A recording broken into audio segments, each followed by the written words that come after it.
Yo les bichons, c'est Laurent Jacquet pour LJVS, j'espère que vous allez bien, que l'année 2018 commence bien et surtout que vous avez passé de bonnes fêtes de fin d'année, que le petit Papa Noël vous a bien gâté en vous amenant tout plein d'outils et tout plein de nouveaux projets, et puis santé, bonheur, etc. comme d'habitude, surtout de la créativité. Alors pour démarrer cette nouvelle année, au départ je voulais vous proposer une sorte de méga vlog pause café où je vous présentais tous mes outils qui me sont indispensables. Pas forcément dans l'ordre parce que je les aime tous pareil, mais tous mes outils indispensables. Et puis lors du montage, je me rendais compte que la vidéo durait 2h40, donc je me suis dit ça va être impossible. Même si je gère un sommaire, ça va être très compliqué. Donc ce que j'ai décidé de faire, c'est scinder ces vidéos en tout plein de petites vidéos. Et puis ce que je vais faire pour ce début d'année, eh bien c'est que je vais essayer de vous en poser une tous les 2 jours à peu près sur YouTube, le matin à la même heure. Et puis comme ça, vous découvrirez petit à petit en 10-12 vidéos des outils que j'adore et surtout que j'aurai énormément de mal à me passer. En tout cas, moi ça me fait plaisir de vous faire partager ça. Je vous remercie. Comme d'habitude, vous pouvez cliquer, vous abonner, activer la petite cloche des notifications, partager et nous rejoindre sur les réseaux sociaux où les communautés sont ultra actives, Facebook, Twitter, Instagram. Et puis vous pouvez bien évidemment laisser un petit mot dans les commentaires, même si malheureusement je ne peux plus répondre à tout le monde, puisque entre tous les différents supports de réseaux sociaux, le site internet, etc., je reçois entre 80 et 100 mails par jour, donc vous m'en voudrez pas de pas répondre à tout le monde, même si je fais de mon mieux. Et voilà, en tout cas, on commence tout de suite avec le premier outil. Je vous remercie pour tout, je vous souhaite une super année. Cette année, vous allez voir, il va y avoir plein de trucs super cool, super classe. Et je vous dis à bientôt, passez une bonne année et surtout une super journée. À bientôt, soyez créatifs. Yeah!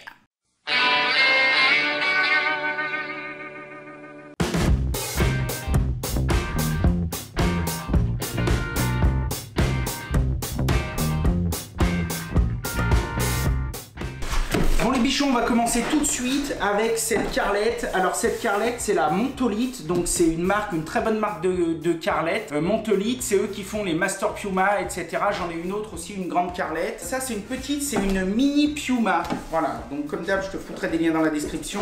Alors bon, tu me diras une carrelette, c'est une carrelette. Moi des carrelettes, j'en ai 3-4. Et en fait, je me rends compte que, pourquoi celle-ci, je la mets quand même dans mon top, parce que ça fait partie des carrelettes que je peux plus me passer et qui est systématiquement sur chaque chantier de carrelage. On peut aller jusqu'à du 45 cm et 31 en diagonale. C'est sûr que c'est pas très grand, mais je me rends compte que moi, dans mes activités de salle de bain, je pose rarement des plus grands carreaux, et quand je pose des plus grands carreaux, comme je te l'ai dit, j'ai sa grande sœur et puis après j'ai des scies à eau, etc. Pourquoi je l'aime bien? Elle est légère, mais elle est aussi robuste. Et puis, je trouve qu'il y a pas mal de choses qui sont bien faites. Donc, tu vois, là, il a un guide à 45 degrés. Donc, tu déverrouilles ici. Tu déverrouilles ici, tu vois. Hop, tu vas pouvoir venir régler tous les angles de 0 à 45. Tu la recondamnes. Ici, avec, il donne une petite butée d'ajustement. Bon, tu la mets pas, là je l'ai mis parce que je l'ai rangé, mais quand tu as des coupes répétitives, ça va pas mal. Ce que j'ai trouvé bien aussi, c'est qu'elle avait des panneaux, c'est qu'elle a aussi des amortisseurs sur les côtés, ce qui permet au moment de la coupe d'amortir le carreau et de le guider, de le tenir, de le guider et pas de le laisser en tension alors qu'il aurait besoin de se tordre. Quand tu l'utilises, ici, je sais pas si tu vois dessous, il y a un petit truc bleu. Tu dois le voir. Donc, en fait, quand tu coupes, donc tu vas pousser, tu vas faire ta coupe. L'avantage, c'est qu'il y a une molette qui fait tout. Elle fait le grès cérame, la faïence, elle fait tout. Tu n'es pas obligé de changer ta molette. Il faut juste simplement y mettre un petit coup de WD-40 de temps en temps et ça fait l'affaire. Donc, en gros, la molette, tu vas la pousser, tu vas faire ta coupe. Quand tu arrives en butée, et tu vois, avec le petit truc bleu, tu appuies, tac, et ça te fait ta case de carreaux. Mais surtout, ce que j'ai adoré, c'est qu'avec ça, tu peux faire des casses plongeante par le milieu. Je m'explique. Par exemple, si tu as de la mosaïque, tu vas mettre une mosaïque tramée, donc plein de petits carreaux, et tu vas faire ta coupe. Mais ta coupe, vu que tu as plein de petits carreaux, eh bien, si tu coupes juste au bout, comme avec une carrelette classique, si tu coupes juste au bout, eh ben, le reste, ça va pas couper puisque les carreaux sont désolidarisés. Ils sont simplement maintenus par une trame. Alors qu'ici, avec celle-là, regarde, quand tu lèves, regarde bien le truc bleu dessous, hop, t'as vu, il se baisse. Et donc, tu vas pouvoir après aller faire ta coupe, tac, tac, tac, tac, tac, tac, tac, à tous les endroits que tu veux. Et j'ai pris aussi également quelque chose qui est spécial pour aller avec, elle est compatible avec celle-ci et avec la grosse, c'est le kit Mosa Kit de chez Montolite. Alors ce kit, tu vois, il vient s'emboîter par-dessus, il y a 2-3 petits trucs. Tu vois, en gros, c'est un tapis qui va permettre de tenir ta trame de mosaïque. Et ensuite, tu vas pouvoir faire ta coupe bien propre. Avec ça, j'arrive à retailler sans problème des petits carreaux, soit de la pâte de verre, etc. en 2-2. Tu sais, des 2-2, des 1-5, 1-5. Vraiment de la très petite mosaïque. Et bien, tu vois, j'arrive à la travailler avec ce truc sans sortir ma scie à eau, sans sortir la disqueuse.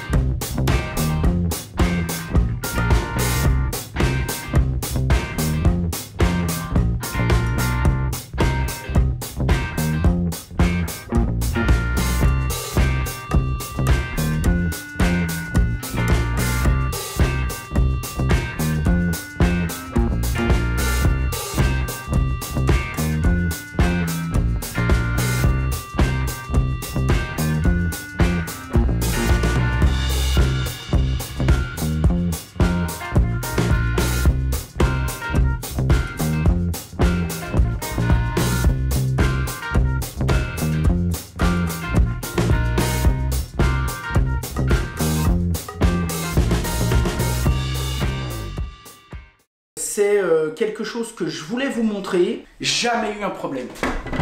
Bon les bichons, j'espère que la vidéo vous aura plu et que vous aurez pu trouver pas mal d'infos nécessaires à votre curiosité. En tout cas, je voulais simplement clôturer cette vidéo parce que je vais avoir besoin de votre avis et j'aimerais avoir vos avis, vos conseils d'utilisateurs ou simplement de curieux ou d'amateurs avertis parce que je pense acheter très prochainement une nouvelle scie à eau. En effet, j'avais acheté l'année dernière une Raimondi GS86 qui était selon le vendeur censé être une Rolls-Royce de la découpe du carrelage et je me suis rendu compte qu'en fait, sans vouloir dire du mal de Raimondi parce que je sais qu'ils sont quand même plutôt bonne presse et que dans l'ensemble ils font du bon matériel, mais toujours est-il que moi je suis pas super satisfait de cette machine. C'est une machine qui coûte très cher pour la petite machine que c'est. Elle coûte environ 1600 € et c'est une petite machine qui, moi je m'étais dit ça va bien m'aller puisque je fais des salles de bain, etc. Je voulais quelque chose de compact qui me prenait pas trop la tête. Elle est équipée d'un tiroir à 45 degrés qui permet de faire des coupes de ce qu'on appelle de jolies. Donc les coupes de jolies, c'est des coupes à 45 degrés. Ce tiroir, au bout de 2 ouvertures de fermeture, il a commencé à déconner. J'ai voulu le resserrer, les vis sont foirées. Bon, j'ai balancé le truc, ça m'a pris la tête. Ensuite, le guide de coupe à 45 à 90 pour pouvoir guider le long de la lame. Pareil, ça n'a pas foiré, mais c'est en train de foirer. Et puis, c'est vraiment, je trouve, mal foutu. Il faut quand même à chaque fois sortir l'équerre, vérifier que tout est bon. Et aussi le capot qui a cassé. Et Dieu sait que je suis quand même quelqu'un de méticuleux, de précautionneux. C'est moi qui m'en sers. Je la file pas à des gars qui s'en branleraient, qui balanceraient ça dans le camion. Ça, si ça m'était arrivé sur une machine à 500 balles, bon, ça m'aurait fait chier, mais je me serais dit, bon, allez, j'en ai pour ma thune. Mais quand ça t'arrive sur une machine à 1600 €, moi, je trouve que c'est inacceptable. D'autant plus qu'elle a été vantée comme étant, entre parenthèses, le fleuron de la marque, quelque chose qui va dans les concours, etc. Donc elle va peut-être dans les concours, peut-être que moi je suis tombé sur un mauvais lot, donc je vais de toute façon contacter mon fournisseur, lui renvoyer et puis lui dire qu'il se démerde à me la remettre en état. Une fois qu'elle sera remise en état, soit je vais la revendre, soit je vais la garder, parce que c'est vrai que pour faire par contre de la toute petite coupe, elle va bien. Pour le reste, moi pour l'utilisation que j'en ai, franchement j'en suis pas super satisfait. Je trouve que d'un point de vue qualité, pour le prix qu'ils vendent ça, c'est pas au rendez-vous. Voilà, donc peut-être que je suis le seul à penser ça, peut-être qu'il y a des gens qui utilisent ce genre de machine ou qui ont eu l'occasion d'en utiliser depuis des années et qui vont me dire ouais Lolo, moi je suis pas d'accord, etc. Bah écoutez, on en parle dans les commentaires. Toujours est-il, c'est que je suis en train de regarder pour changer ma scie à eau, ou du moins pour en racheter une complémentaire, voire qui va la remplacer, en sachant que mon cahier des charges c'est le suivant, donc j'ai pas besoin de faire des coupes, on va dire, supérieures à 650-700 mm de long, 70 cm cm. Pourquoi? Parce que 95% de mes chantiers ce sont sur des formats inférieurs à 75 cm. Et quand j'ai des gros formats à faire, soit c'est pour de la terrasse, soit c'est vraiment exceptionnel. Et à ce moment-là, soit je le fais à la disqueuse, soit je le fais avec ma plongeante diamant Festool et mon rail. Et là, j'ai une coupe qui est juste nickel. Mais dans les salles de bain, c'est très très rare que je mette des formats si grands que ça. Et encore une fois, je te dis bien, les 2 ou 3 fois sur 100 que ça va m'arriver, j'ai d'autres solutions pour le faire. Donc, je veux vraiment me centrer sur le cœur de l'activité. Le cœur de l'activité, c'est de la coupe qui va aller, on va dire, jusqu'à 60-70. Ça peut être une dalle de travertin de 60-40, voilà, ce genre de choses. Ou alors du carreau de 60-60. J'ai besoin d'une machine qui soit légère. Ce sont des machines qui sont très lourdes.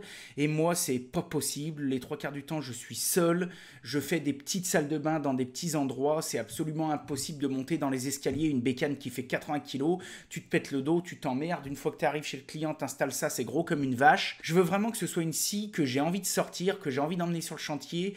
Et je veux vraiment que ce soit une scie que j'ai un plaisir à utiliser. Je veux pas qu'à chaque fois que j'ai une salle de bain, me dire putain, va falloir que je me paluche ce truc infernal, ça m'emmerde. Puis finir comme les 3/4 des carreleurs à la petite disqueuse à main.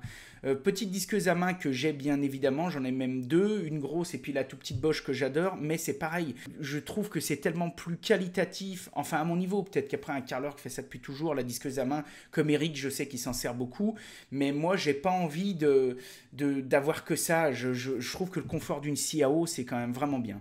Et puis ensuite, le troisième cahier des charges, eh ben, même si je protège un petit peu tout chez mes clients, je voudrais pas non plus qu'à chaque fois que je la mets en route, eh ben, ça m'arrose le plafond et que ça me foute le bordel dans toute la baraque. Donc je voudrais qu'il y ait un petit peu d'éclaboussure, bon bah je mettrai des bâches, mais je veux pas qu'à chaque fois ce soit la noyade. Et c'est vrai que déjà rien que là aujourd'hui avec la petite Raimondi que j'ai, si t'as pas 25 éponges pendant que tu fais ta coupe, eh ben déjà t'es aspergé, en plus elle asperge derrière, mais elle asperge devant, t'en prends plein la gueule. Donc bon bref, c'est vraiment pas génial. Toujours est-il que j'ai vraiment envie de me reprendre une nouvelle scie à eau et je pense que pour ce nouvel achat, après avoir regardé beaucoup de choses, je pense que je vais me tourner et m'orienter vers la DeWalt D2400S avec son piétement. Je vous mettrai les liens dans la description pour ceux que ça intéresse. C'est vrai que je me suis beaucoup renseigné, donc j'ai regardé chez Ruby, j'ai regardé chez Raimondi. Ils font des choses qui je pense sont bien, sont qualitatifs, mais qui sont très lourds. Moi j'ai vraiment besoin d'une machine super facile à installer, super facile à démonter, super facile à nettoyer, super facile à utiliser. Donc j'ai regardé chez Husqvarna, ils sont très connus outre-Atlantique et ils ont aussi des bonnes machines. J'ai regardé chez Montolite, j'ai regardé chez plein de gens. Et à chaque fois, sur les forums ou chez les carreleurs professionnels, il y a toujours une marque et un modèle qui revient, c'est la DeWalt, c'est la DeWalt, c'est la DeWalt. Du coup, j'ai carrément contacté le collègue outre-Atlantique Saldi Blasi, avec qui j'ai beaucoup échangé. Donc, je ne sais pas si vous connaissez, lui, c'est vraiment un dieu du carrelage. Il est connu, il a plus de 60 000 abonnés et c'est vraiment, il est très bon. J'en ai contacté 2-3 autres et à chaque fois, peu importe le gars que je demandais, il me renvoyait tous vers la DeWalt, en me disant que les autres étaient très bien aussi, mais que ça restait, selon eux, la machine la plus adaptée à ce que moi je voulais faire, à savoir, encore une fois, une machine très légère, portable, pouvant être installée très vite, désinstallée très vite, facile à nettoyer, robuste, capable de s'adapter parfaitement pour des coupes de salle de bain, des petits carreaux, etc. Il y a une coupe plongeante, enfin il y a plein de choses. Bref, donc je pense que ce sera mon prochain achat, bien évidemment je vous en parlerai. Et bien écoutez, en tout cas, si vous avez entendu parler de cette machine, si vous êtes l'heureux possesseur de cette machine, et ben parlons-en dans les commentaires. Ou alors si vous avez une autre machine à carrelage pour laquelle vous êtes ultra satisfait, et ben écoutez, on en parle dans les commentaires. Et puis voilà, moi je suis ouvert à tout. Toujours est-il que je pense que je vais acquérir cette machine très rapidement parce que j'en vais avoir besoin sur un joli chantier de travertin. Donc en tout cas, si je l'achète, et bien sûr, je vous en parlerai dans les vidéos. Voilà, moi je pense qu'elle a l'air bien. En rapport qualité-prix, elle est extraordinaire. Quasiment toutes ses concurrentes sont plus chères. Et puis celle-ci, bon, bah, elle a fait ses preuves. Et encore une fois, quand j'entends des gens qui sont archi professionnels, me dire que pour eux c'est une merveille, c'est difficile quand même de passer à côté de ce genre d'avis. Moi en tout cas j'espère que ce genre de petite vidéo vous aura plu. Si vous avez trouvé ça cool, vous pouvez défoncer les pouces bleus, laisser un petit commentaire, etc. Vous abonner si ce n'est pas déjà fait et activer la cloche des notifications pour ne plus rien louper. Vous pouvez aussi nous rejoindre sur Facebook, Insta, Twitter, etc. les réseaux sociaux. Et puis moi je vous donne rendez-vous à très vite pour une prochaine mini pause café sur les outils que je n'arrive plus à me passer. Je vous souhaite une super journée, à très vite les bichons, encore meilleurs vœux pour cette nouvelle année et soyez créatifs, faites du bon boulot, à bientôt, yeah!